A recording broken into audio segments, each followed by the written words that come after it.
O Egito Antigo foi uma das mais importantes civilizações da antiguidade. Os egípcios eram extremamente preocupados com a vida religiosa. Eles eram politeístas e por isso os deuses egípcios influenciavam em todas as esferas da vida social do Antigo Egito. A religiosidade era muito importante para os egípcios até após a morte, pois eles acreditavam na imortalidade. Por esses motivos, cultuavam os mortos e praticavam a mumificação.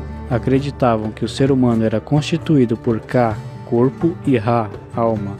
No momento da morte, a alma deixaria o corpo, mas poderia continuar a viver no reino de Osíris. Segundo a mitologia egípcia, Anubis era quem conduzia as almas até o tribunal de Osíris. Conheça um pouco mais sobre a história de Anubis, o deus do submundo da mitologia egípcia.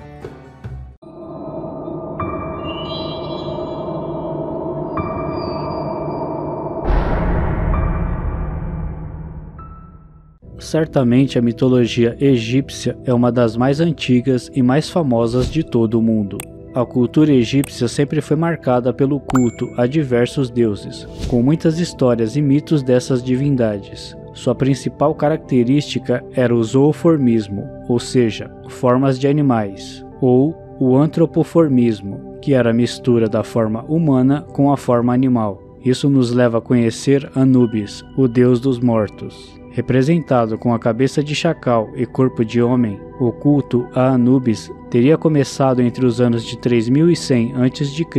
e 2686 a.C., na época da primeira dinastia do Egito. Na mão direita ele segura um cetro e na esquerda a chave que representa a vida e a morte. Além disso, Anubis tem como símbolo o chicote que ele carrega junto ao seu corpo. Essa representação seria explicada porque naquele momento da história, os mortos eram enterrados em covas rasas. Assim, para evitar a ação de saqueadores, cães e chacais eram usados como protetores. O deus era um dos poucos a não possuir templos em sua homenagem. No entanto, Anubis era cultuado em locais que consideravam estar sob a sua influência, como em cemitérios e nas tumbas. Porém, em escavações recentes, foi encontrado o Templo de Anubis, na cidade de Cairo, no Egito. Esguio e misterioso, o deus canino é considerado o guia das almas, o deus da mumificação, do embalsamento e da vida após a morte. Segundo a religião, é Anubis quem protege os mortos e abre caminhos para a calmaria do pós-vida. Desde o princípio, Anubis sempre manteve a mesma essência e aparência. Entretanto, na época das primeiras dinastias do Egito, por exemplo, Anubis era retratado como um animal completo, sem nenhuma parte humana. Sua imagem, um cachorro das orelhas ao rabo, aparece em inscrições de 3100 a.C. Seu nome, porém, passou por algumas mudanças. No período anterior à chegada dos gregos, a entidade era chamada de Anpu ou Impu, e seu nome era representado por hieróglifos. Já no século VII a.C., quando os gregos tiveram conhecimento do deus da morte, eles traduziram as nomenclaturas. Assim, a língua egípcia ganhou uma nova leitura, e Anpu passou a chamar-se Anubis. Considerado como o deus da morte desde o começo, Anubis era protagonista no reino antigo, sendo conhecido como a mais importante entidade dos mortos. Porém, ele perdeu seu posto para Osíris no período do Médio Império. A história do deus Anubis está descrita nos textos das pirâmides, no entanto, ela possui algumas versões.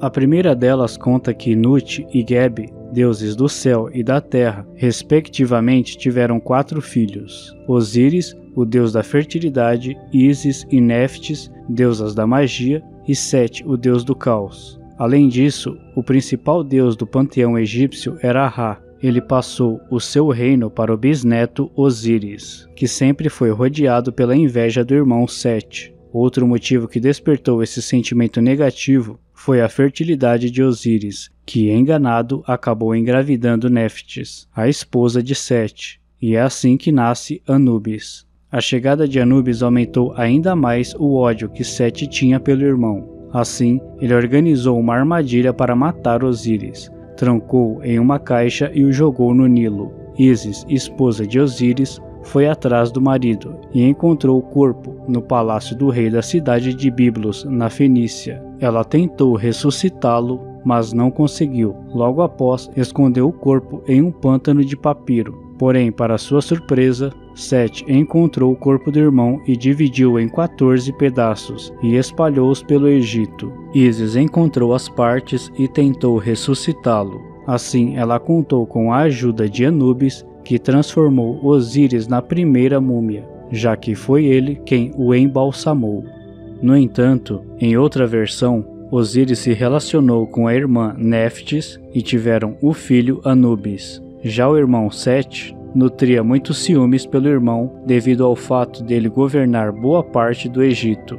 Assim, Sete decide matar Osíris. Todavia, Néftis e Anubis e a outra irmã, Ísis, conseguem ressuscitá-lo pela técnica de embalsamento. Assim, Osíris passa a governar o submundo. Anubis, por sua vez, ficou encarregado de preparar o ritual da morte e embalsamar os corpos. Nesse processo, ele possuía alguns sacerdotes que o ajudavam a embalsamar os corpos. Nesses rituais, seus auxiliares utilizavam máscaras de chacais.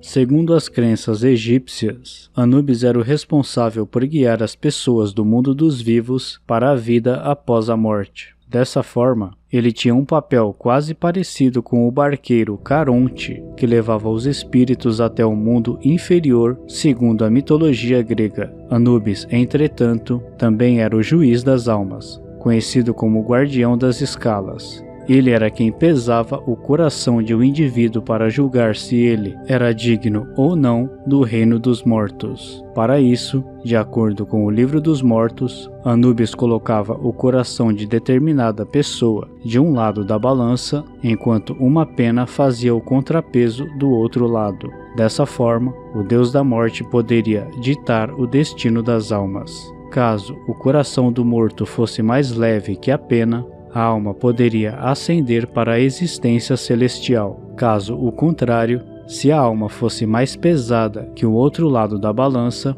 o indivíduo era devorado por Amit, um deus do submundo devorador de almas, que era um misto de crocodilo, leão e hipopótamo. Isso porque esse coração mais pesado que a pena estava cheio de maldade. Se o coração, porém, fosse mais leve, certamente ele estava repleto de bondade. Por conseguinte, ele era guiado por Anubis até o mundo do além, onde governava seu pai Osíris.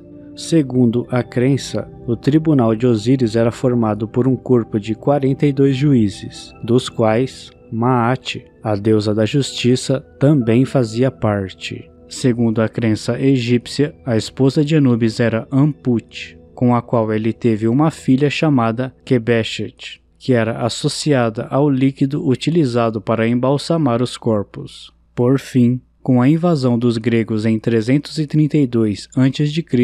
e dos romanos em 31 a.C., alguns deuses do panteão egípcio passaram a ser associados com os deuses gregos. Entre eles estava Anubis, que se assemelhava com o deus Hermes, passando então a ser definido como Hermanubis.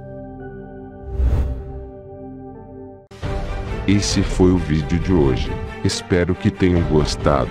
E se sim, deixe sua opinião, like e inscrição para não perder nenhum vídeo. Até a próxima. Obrigado.